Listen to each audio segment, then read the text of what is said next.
文化的呢？猫头鹰是少主的报喜鸟，不只为孕妇带来了祝福，也会为外出打猎迷路的族人指路，是少族人的一个守护神之一。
让我们各位把它照摄下来，把它录影下来，传给你的好朋友们。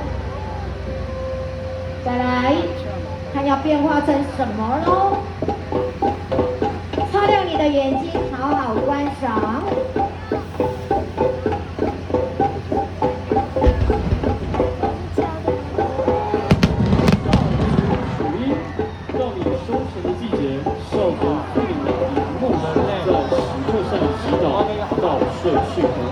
此起彼落，充满节奏感的律动，搭配悦耳的装饰音，不仅传达了丰收的喜悦，更发展出极具少族代表性的楚音文化。当楚音响起，请大家一起领受这一集的富足。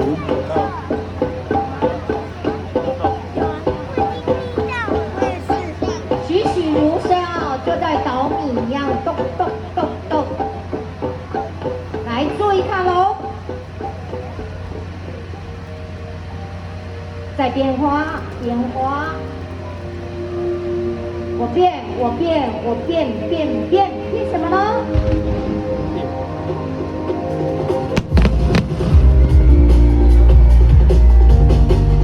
山雀鸟巢，一达到码头的地标机，山雀鸟巢，不只是艺术，更是让人们迎接这刻的小天地。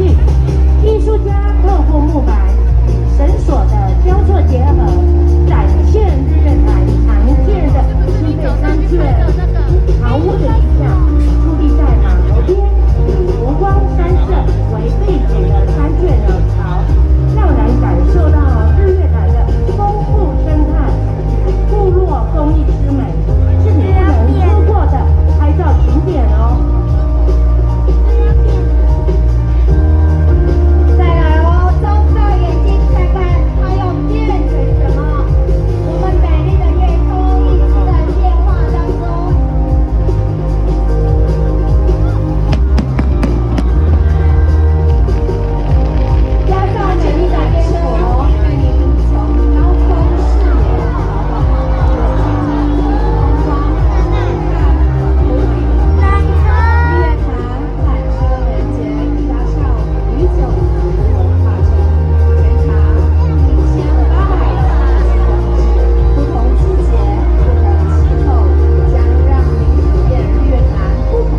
就要变了。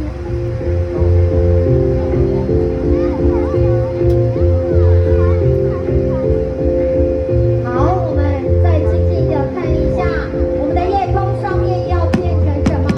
原来是我们日月潭红茶馆，在1938年，我们的新井根吉郎受派在日月潭成立鱼子红茶实验之所，一生的绝命投入以台湾原生种红茶，也就是我们台湾的山茶，以呢我们的西子的红茶进行红茶研究与发展，甚至在台湾去世，被后人敬称为台湾红茶之父。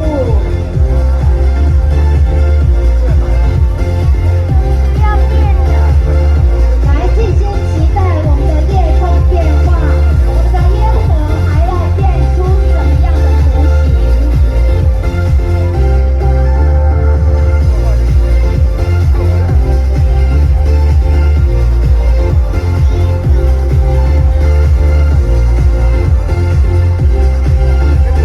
在1938年的台湾红茶，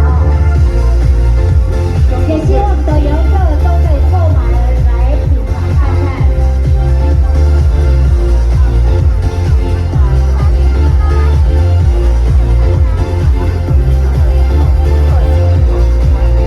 主席生日会及以沙发为名建立日月潭红茶馆，并在1号游客中心设计成实景中心，并在今天正式开馆，是非常值得纪念的一天。要变了。因为我们的无人机在上面。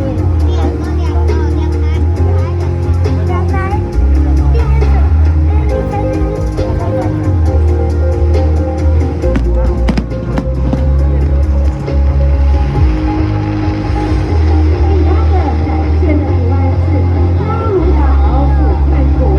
拉鲁在少主语是圣灵之地的意思。拉鲁岛是少主岛式的制作机，据传也是少主最高级的名字。这两个是船吗？进入只能在周公图台传授少主文化。空中鸟瞰拉鲁岛，犹如日月潭心的一颗珍珠。从另一个视角欣赏日月潭之美。日月潭或加拉鲁岛，以拉鲁岛为界，东侧形状如日轮，西侧形状如月钩，这就是日月潭命名的由来。这座位于南投县鱼池乡美丽的高山湖泊，因少族文化跟天丰后底蕴的人文色彩。真的好大。要给爸爸了，爸爸睡不吃饭。爸爸手都不会酸呢。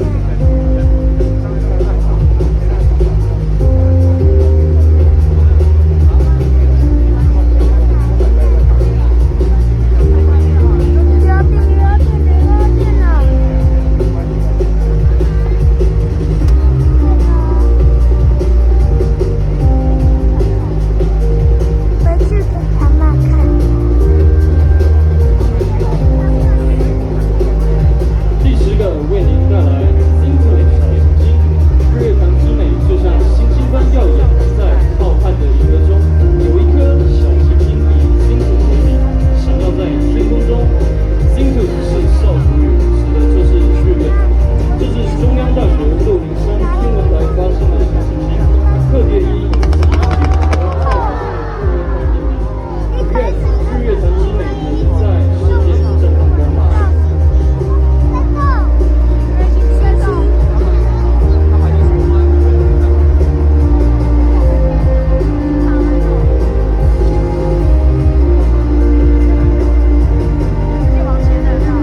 这么多变化。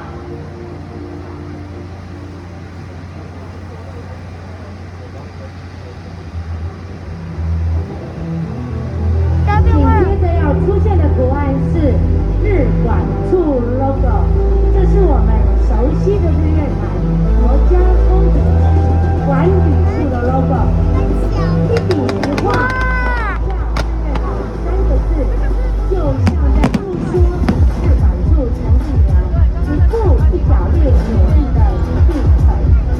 日月潭是台湾第一大天然湖泊，高山湖泊以多元文化为最大的观光特色，绝佳的地理位置与特殊的天然资源，双海近月，早已名列台湾8景之一，并享有国际盛名。